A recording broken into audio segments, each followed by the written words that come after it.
आपण स्टार्ट करूया. आजचा आपला 6वा दिवस आहे.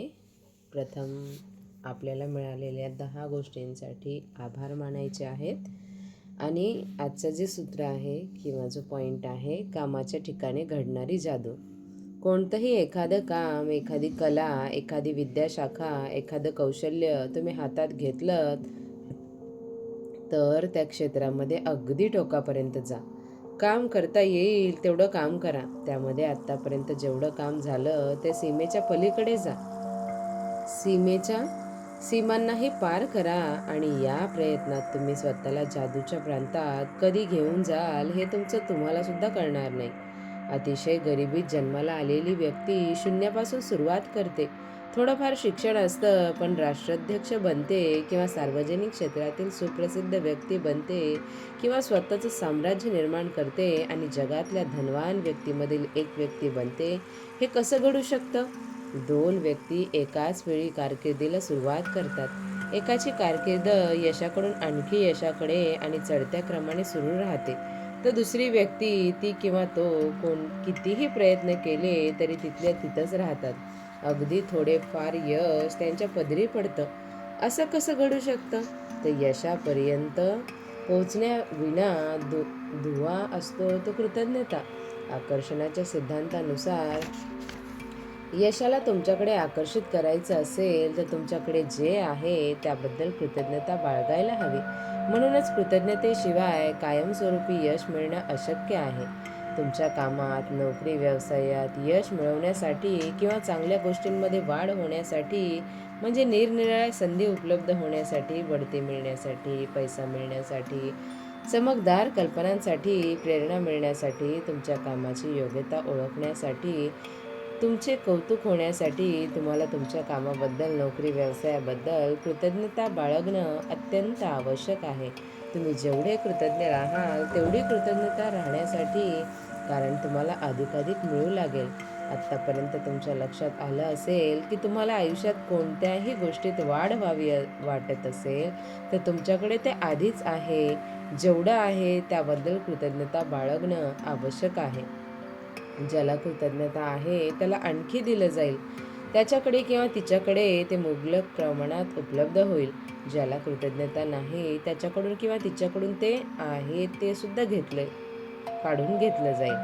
तुमच्या कामाबद्दल जर तुम्हाला कृतज्ञता असेल तर साहजिकच तुम्ही कामाच्या ठिकाणी जास्त कष्ट कराल आणि जेव्हा तुम्ही जास्त द्याल तेव्हा त्या बदल्यामध्ये तुम्हाला मिळणाऱ्या पैशात आणि यशात वाढ होईल. तुम्हाला जर कामाबद्दल कृतज्ञता वाटत नसेल तर आपोआपच तुम्ही काम कमी प्रमाणात कराल. काम कमी करायला लागलात की त्यातून मिळणारा लाभामध्ये सुद्धा घट व्हायला लागेल. परिणामी कामाच्या ठिकाणी तुम्ही कधीच आनंदी राहू शकणार नाही.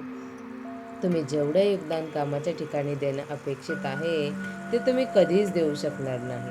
त्यामुळे तुमचं काम, नोकरी तुम्ही ठप्प होऊन जाल. हळूहळू अधोगती व्हायला लागेल आणि त्याचा परिणाम म्हणजे तुम्हाला तुमचं काम गमवावं लागेल. लक्षात ठेवा, ज्याच्याकडे कृतज्ञता नसते त्याच्याकडून त्याच्याजवळ जे आहे ते देखील काढून घेतलं जातं. ज्या प्रमाणात तुम्ही कृतज्ञता व्यक्त करता अगदी तेवढ्याच प्रमाणात ती तुम्हाला परत मिळते.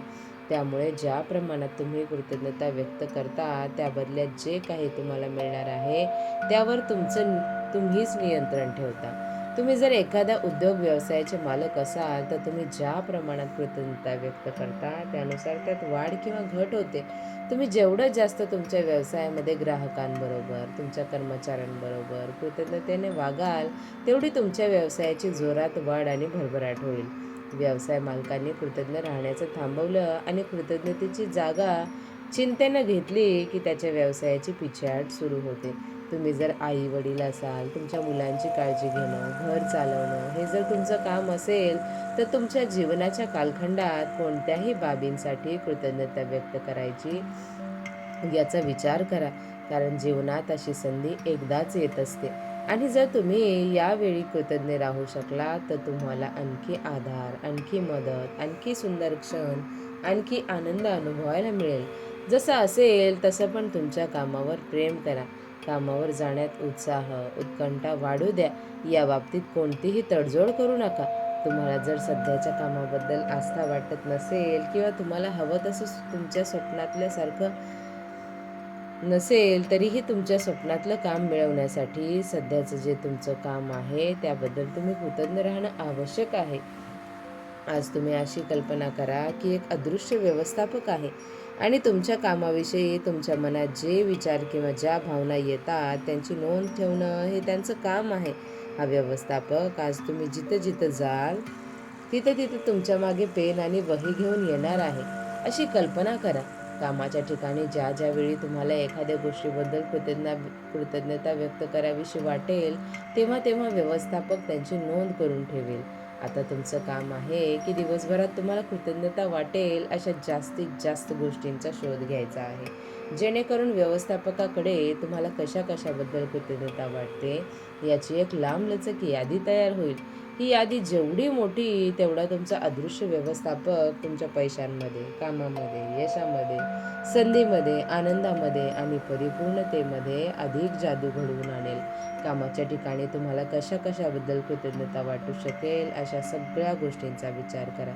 सुरुवातीला कसा विचार करा की तुम्हाला काम आहे. कितीतरी लोक बेकार असतात जे काम मिळवण्यासाठी काहीही देण्यास तयार असतात.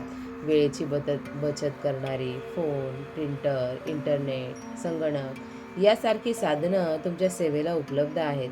हे सुद्धा लक्षात ठेवा. तुम्ही ज्यांच्याबरोबर काम करता त्यांच्याबरोबर तुमची मैत्री आहे त्याचाही विचार करा.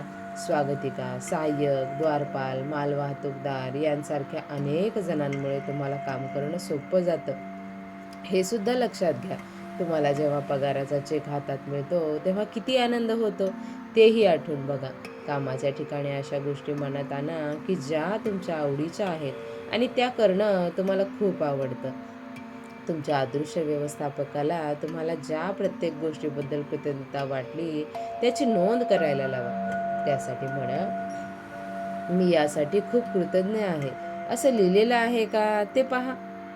तुमच्या व्यवस्थापकाला जर आढळून आलं की तुम्हाला अगदी मनापासून कृतज्ञता वाटत आहे, तर तुमचा व्यवस्थापक लगेचच तुमच्या कामात जादू घडवून आणायला सुरुवात करतो आणि या जादूतून वाढ होत राहील. अशी ही शक्यता आहे की तुम्ही एका दिवसात कामाबद्दल एवढी कृतज्ञता निर्माण कराल की परिस्थितीत लगेच सुधारणा घडून येत आहे असं तुम्हाला दिसून येईल. भाग्यकारक संधी अपघाताने निर्माण होत नाहीत, त्या केवळ कृतज्ञतेची जादूची शक्ती काम करू लागल्याचा एक परिपाक असतात. कामाच्या ठिकाणी करायची ही जादूची कृती करण्याचा दिवस आठवड्याच्या शेवटी आला किंवा तुम्ही कामावर नसताना आला तर पुढच्या दिवशीची जी एखादी कृती आहे किंवा अनेक कृती आहेत त्या करा. पुन्हा मागे जा आणि जेव्हा तुम्ही कामावर परत रुजू व्हाल तेव्हा पहिल्या दिवशी ही कामाविषयीची जादूची कृती करा. जादूची कृती क्रमांक 6. कामाच्या ठिकाणी घडणारी जादू. प्रथम आपल्याला पहिल्या 3 पायऱ्यांचा उच्चार करायचा आहे. म्हणजे आयुष्यात आलेल्या 10 वरदानांची यादी करायची आहे आणि कृतज्ञता का वाटते ते लिहायचं आहे.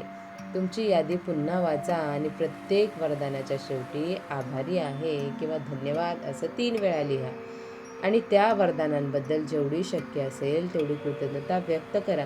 आज कामावर असताना तुमच्याकडे एक अदृश्य व्यवस्थापक आहे, म्हणजेच PA म्हणतो ज्याला आपण, असिस्टंट आपल्याबरोबर आहे असं व्हिज्युअलाइज करायचं आहे आणि ज्या ज्या वेळी आपल्याला कृतज्ञता वाटावी अशी गोष्ट सापडली की तो त्याची नोंद करून घेतो.